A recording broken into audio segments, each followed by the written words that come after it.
పాత 23వ వార్డు, ఇప్పుడు కొత్త 2వ వార్డు. అప్పటి నుంచి కూడా కుల మతాలు అతీతంగా అందరూ కలిసికట్టుగా వినాయక చవితి కార్యక్రమంలో హిందువు కాదు, ముస్లిం కాదు, క్రిస్టియన్ కాదు, అందరూ కలిసి మా దేవుడు అని ప్రతి ఒక్కళ్ళు కూడా వచ్చి, ప్రతి ఒక్కళ్ళు చందాలు ఇచ్చి, ప్రతి ఒక్కళ్ళు కూడా పూజా కార్యక్రమంలో పాల్గొని, ప్రతి ఒక్కళ్ళు ఈ 18 సంవత్సరాల నుంచి కూడా, ఇది 18వ సంవత్సరం మేము 2వ డివిజన్ నుంచి ఈ వినాయక చవితి కార్యక్రమాన్ని స్టార్ట్ చేసి 18 సంవత్సరాల నుంచి కూడా ఎన్నో కార్యక్రమాలు చేస్తా, అన్నదాన కార్యక్రమాలు, పూజా కార్యక్రమాలు, అలాగే ఇవాళ కూడా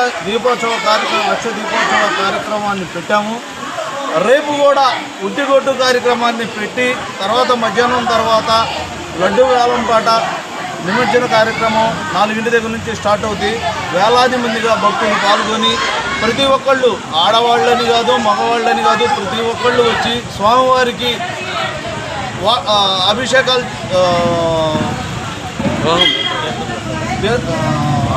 స్వామివారికి వాటర్ పోసుకుంటా తీసుకొని వెళ్ళి రాజువాటల సెంటర్ దాకా వెళ్ళి అక్కడి నుంచి బ్యాక్ అయ్యి డాన్సులు వేసుకుంటా అంగరంగ వైభవంగా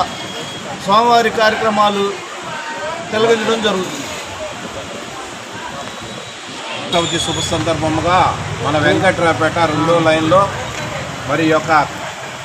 నిమజ్జన కార్యక్రమం రేపు సాయంత్రం జరుగుతున్నది. ఈరోజు ఆ యొక్క స్వామివారి యొక్క శంఖచక్ర నామాలు, అదేవిధముగా లింగాకారము, స్వస్తికు, స్వామివారి యొక్క మరి హోమంతో ఈ యొక్క కార్యక్రమం దీపోత్సవం 1,01,120 యొక్క దీపోత్సవ కార్యక్రమంలో పాల్గొనేటువంటి వారందరూ కూడా రామ భక్తులు, విష్ణు భక్తులు, గోవింద భక్తులు, అయ్యప్ప భక్తులు, భవానీ భక్తులు, బాబా భక్తులు, ఆంజనేయ స్వామి వారి యొక్క భక్తుల యొక్క సహకారంతో ఈరోజు బ్రహ్మాండమైనటువంటి స్వామివారి యొక్క శంఖ చక్రనామాలు మరి శనివారం రోజు మరి యొక్క కార్యక్రమంలో పాల్గొనేటువంటి భక్తులందరికీ కూడా ఆ దివ్య మంగళ స్వరూపుడైనటువంటి ఆ దేవదేవుడైనటువంటి కలియుగ ప్రత్యక్ష వెంకటేశ్వర స్వామి వారి యొక్క అనుగ్రహం, భ్రమరాంబిక మల్లికార్జున స్వామి వారి యొక్క ఆశీస్సులు, ఆ శ్రీరామచంద్రుడి యొక్క ఆశీస్సులతో ఈ యొక్క కార్యక్రమాలన్నీ జరుగుతున్నవి. మరి అందరూ కూడా స్వామివారి యొక్క 1వ డివిజన్ 2వ డివిజన్లో ఎంతో బ్రహ్మాండంగా ఈ యొక్క